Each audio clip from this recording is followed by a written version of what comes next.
자, 이번 시간에는 외부 라이브러리의 도움 없이 순수 자바스크립트만을 이용해서 슬라이드를 구현해 보도록 하겠습니다. 자, 완성본의 화면 잠깐 보여드리도록 하겠습니다. 자, 완성본의 화면입니다. 좌우 버튼을 클릭하면 슬라이드가 옆으로 넘어가고, 그리고 슬라이드가 활성화될 때 가운데 타이틀이 쓱 나타나고 있고, 그리고 마우스를 제가 밖으로 이렇게 슬라이드 밖으로 나가면 자동 슬라이드가 작동하고 있습니다. 그리고 마우스를 올리면 멈추고 있고, 그리고 하단의 페이저 부분을 클릭하면 이렇게 페이저 부분을 클릭해도 슬라이드가 작동하는 이런 슬라이드를 만들어 볼까 합니다. 그리고 마지막에 도달했을 때는 다음 버튼이 사라지고, 처음으로 이동했을 때는 이전 버튼이 사라지는 식으로 구현을 해볼까 합니다. 자, 그러면 HTML 구조부터 살펴보도록 하겠습니다. 자, HTML 구조를 보면 전체 슬라이드 래퍼 안에 리스트를 품고 있는 부모 UL이 있습니다. 요 각각의 슬라이드는 li, 얘가 슬라이드가 되겠고요.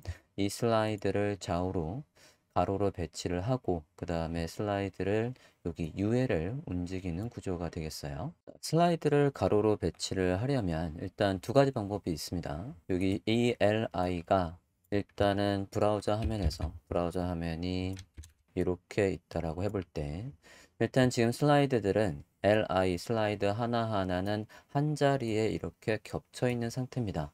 겹쳐 있고 우리가 스크립트를 통해서 이 슬라이드 하나하나를 옆으로 이렇게 배치를 할 거예요. 배치를 해서 절대값으로 이 요소의 절대값 레프트 값을 이용해서 레프트 0, 100%, 200%, 300% 이런 식으로 가로로 배치를 하는 방법이 있고, 또 다른 방법은 여기 UL의 너비를 li의 너비에 맞춰서 기본적으로 늘려주고, 그것도 스크립트를 하겠고요. 그 안에서 슬라이드 하나를 가로 배치를 할 때 플롯을 이용하거나 또는 플렉스를 이용해서 구현하는 방법이 있겠습니다. 그리고 나중에 좌우 버튼을 클릭했을 때 이 li의 부모인 UL을 움직이는 겁니다. UL의 레프트 값을 바꿀 수도 있고 또는 UL의 트랜스폼을 이용해서 움직일 수도 있겠습니다. 자, HTML 구조는 이렇게 슬라이드가 있고, 그 다음에 좌우 버튼이 이렇게 있습니다. 그리고 하단에 보시면 페이저 안에 A 태그가 이렇게 4개가 있는데, 이 A 태그는 일단은 CSS를 잡기 위해서, 그리고 이후에 우리가 스크립트를 통해서 이 페이저 하나하나를 생성할 때 태그를 이런 식으로 생성을 해야 된다라고 해서 미리 일단 들어가 있습니다.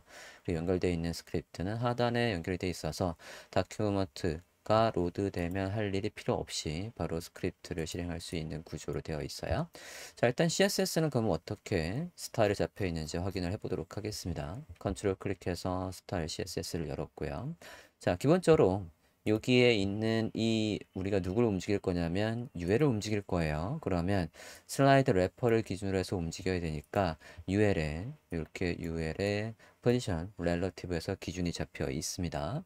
그러면 이 UL을 넘치는 요소는 안 보이게 해야 되기 때문에 오버플로 히든이 있어요. 잠깐 화면을 줄여서 그림으로 설명을 좀 드려볼게요. 자, 현재 상태는 지금 이렇게 슬라이드 UL에 li가 이렇게 있는 상태고요. 이 상태에서 우리가 슬라이드가 되려면 슬라이드 하나하나를 요 UL의 자신 요소에 있는 이 슬라이드 하나하나를 이렇게 가로로 배치할 거예요. 자, 지금 상태에서 CSS를 보면 슬라이드 컨테이너 UL입니다.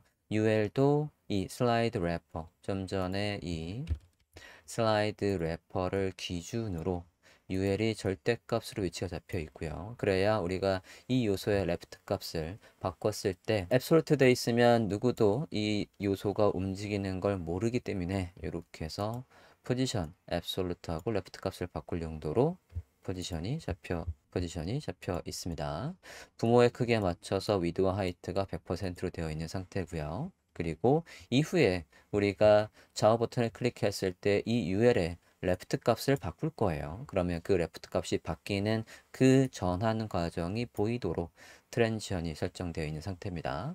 그리고 화면과 같이 슬라이드를 가로로 배치하려면 슬라이드 하나하나도 포지션이 있으면 얘에 가까운 부모 UL이죠. UL을 기준으로 해서 위치를 잡게 되겠고요. 지금 상태에서 이 li마다 배경들이 있어요. 배경이 반복되지 않고 배경은 가운데가 보이도록 그리고 높이도 백그라운드 사이즈 커버가 있어서 너비가 줄어도 이 화면이 줄지 않도록 높이보다는 적어지지 않도록 다시 아까 완료본을 한번 볼게요. 완료본을 봤을 때 이 너비를 이렇게 줄여도 이 높이보다 작아지진 않게 백그라운드 사이즈 커버가 있는 상태입니다.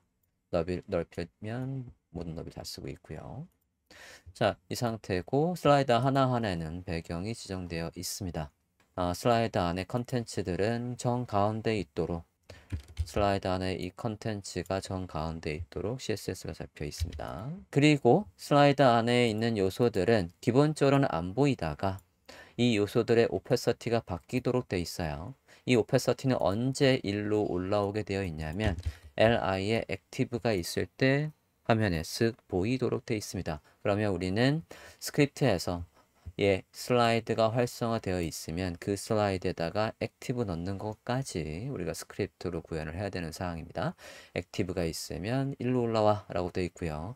그리고 또 한 가지 지금 컨트롤스입니다. 컨트롤스가 지금 누구였냐면 좌우 버튼이에요. 좌우 버튼에 동일한 클래스명이 있고 이 버튼이 다시 완료본을 봤을 때 왼쪽 이 부분과 오른쪽 끝부분에 있어요. 그러면 슬라이드 래퍼를 기준으로 했을 때 왼쪽 끝, 오른쪽 끝 중앙에 있게 해야 되니까 그 요소들은 둘 다 포지션이 absolute입니다. 그래서 상단에서 가운데 자기 크기의 반만큼 위로 올라가서 센터에 있는 상태고 왼쪽에서 각각 왼쪽, 오른쪽에서 20픽셀 떨어져 있는 상태입니다. 자, 여기서 주목할 거는 요 이전 버튼 다음 버튼인 id에 disabled가 있어요. disabled라는 클래스명이 들어오면 화면에서 안 보이도록 되어 있습니다. 디스플레이는 아니돼 있어요. 그러면 아까 완성본을 봤을 때 마지막에 갔을 때 여기가 안 나오게 되어 있는 건 마지막이라는 게 판단이 된다면 이 요소에다가 disabled라는 클래스명을 넣어서 보이지 않게 한 겁니다. 네, 그 외에는 페이저 안에 스타일들이 있고 페이저도 안에 액티브가 있으면 검게 표시가 되어 있어요. 다시 한번 완료본을 보면요. 여기에서 활성화가 되어 있는 요소가 검은색으로 나타나게끔 CSS가 작성되어 있습니다. 자, 현재 HTML을 라이브 서버로 봤을 때 모양을 보도록 하겠습니다. 현재 화면입니다. 현재 화면은 좌우 버튼이 있고 그 다음에 모든 요소들은 앞서 우리가 앱솔루트를 해놨기 때문에 한 자리에 이렇게 겹쳐 있는 상태입니다. 자, 그러면 앞서 슬라이드에 보여드린 것처럼 이 요소들이 가로 배치가 되려면 다시 그림을 보여드릴게요. 이런 식으로 슬라이드에 하나하나마다 레프트 값을 0, 100%, 200%, 300% 이런 식으로 진행을 해줘야 이 요소가 기준 위치에서 0, 이 요소의 레프트가 기준 위치 레프트에서 100%, 이 요소의 레프트가 기준 위치 레프트에서 200% 위치에 있다. 라고 해서 슬라이드 하나하나마다의 위치를 잡아줘야 되겠습니다. 자, 그러면 스크립트에서 슬라이드들을 가로 배치해 보도록 하겠습니다. 자, 스크립트는 JS 폴더 안에 script.js가 있고요. script.js를 볼게요. 해야 할 사항들이 간략하게 주석으로 표시되어 있습니다. 자, 첫 번째 변수부터 적어보도록 할게요. 자, 편의상 브라우저는 오른쪽으로 배치를 했고요. 화면은 왼쪽에서 작성을 해보도록 하겠습니다. 자, 슬라이드 일단은 우리가 여기 슬라이드 래퍼부터 변수를 잡으면 이 안에 있는 요소들을 변수 잡기가 편할 거예요. 슬라이드 래퍼부터 변수를 잡아볼게요. 클래스명 복사했습니다. 변수명은 슬라이드 래퍼라고 하겠습니다. 자, 단일 요소예요. 다큐멘트 쿼리 셀렉터 클래스명 이렇게 해서 잡아주고요. 한꺼번에 잡도록 하겠습니다. 그 다음에 슬라이드 컨테이너라고 하겠습니다. 슬라이드 컨테이너도 하나뿐이 없습니다. 쿼리 셀렉터를 이용해서 클래스명 복사해 올게요. 슬라이드의 컨테이너 복사했습니다. 다음 슬라이드 하나하나도 변수로 잡아야 되겠죠? 슬라이드 하나하나를 변수로 잡도록 하겠습니다. 슬라이드라고 할게요. 자, 슬라이드는 여기 이거 안에서 얘들이라고 하면 조금 더 쉽게 잡을 거예요. 좀 전에 우리가 슬라이드 컨테이너를 변수명 슬라이드 컨테이너라고 했어요. 그러면 슬라이드 컨테이너 안에서 다큐멘트까지 가서 그 안에 화이 요소를 찾는 게 아니라 슬라이드 컨테이너 안에서 쿼리 셀렉터를 이용해서 잡는데 이 요소는 하나가 아니라 여러 개입니다. 그러면 쿼리 셀렉터 all로 해서 잡아줘야 되겠습니다. 그리고 우리가 첫 번째 슬라이드인지 마지막 슬라이드인지 알 수 있으려면 슬라이드의 개수를 알아야 돼요. 슬라이드의 카운트라고 하겠습니다. 슬라이드 카운트는 여기 이 변수명 안에 저장되어 있는 값의 길이, length라고 할게요. 자, 그러면 개수가 저장이 되겠고, 우리가 클릭을 할 때마다, 지금 완료본을 봤을 때 이렇게 클릭을 할 때마다, 이렇게 클릭을 할 때마다 지금 현재 슬라이드가 몇 번째를 보고 있는 겁니다. 라고 이렇게 표시가 되려면 우리가 카운트할 수 있는 변수가 있어야 되겠습니다. 그 변수명을 current index라고 하겠습니다. 일단 시작하자마자는 0번째부터 볼 거니까 0이라고 지정을 했고요. 그 다음에 페이저를 결정을 할게요. 자, 페이저는 아직 생성이 안 됐습니다. 그래서 여기 부모까지만 잡을 거예요. 클래스명 페이저. 얘는 슬라이드 래퍼 안에 있으니까 아까 슬라이드 래퍼 안에서 쿼리 셀렉터를 이용해서 클래스명 페이저라고 해서 변수 잡겠습니다.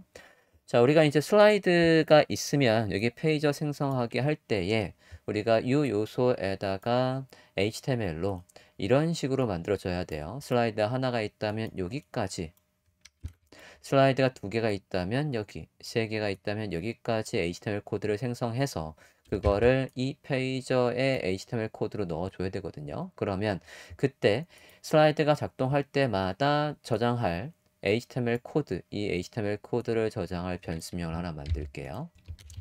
페이저의 HTML이라고 해서 일단은 비어 있습니다. 비어 있고 우리가 이제 반복문을 통해서 값이 있을 때마다 슬라이드 개수에 따라서 반복문에 따라서 여기에다가 이제 A 태그를 하나씩 생성을 해줄 거예요. 자, 그리고 마지막에 우리가 자동 슬라이드를 걸려면 일정 시간마다 할 일이 있어야 되고 일정 시간마다 할 일은 우리가 set 인터벌을 쓸 거예요. set 인터벌을 쓰려면 여기서 마우스가 완성본이 있었을 때 우리가 마우스가 여기 안쪽에 들어오면 멈춰야 되거든요. 그러면 멈추려면 set 인터벌을 멈추려면 우리가 clear 인터벌을 해야 되고 clear 인터벌의 문법은 clear 인터벌 한 다음에 멈추려고 하는 대상에 이름이 있었어야 돼요. 그 이름을 미리 잡아 놓도록 하겠습니다. 그래서 그 이름을 타이머라고 잡아 놓을 거예요. 그리고 이전 버튼, 다음 버튼을 변수로 잡겠습니다. 얘도 단일 요소니까 요거 안에서 슬라이드 래퍼 안에서 선택을 하시면 되겠죠? 쿼리 셀렉터 해서 얘는 id니까요. 이렇게 해서 샵하고 선택을 했습니다. 같은 방식으로 이전 버튼도 변수로 잡겠습니다. 다음 버튼도 변수로 잡겠습니다. id next. 자, 이렇게 해서 변수들을 모두 설정을 해 줬습니다.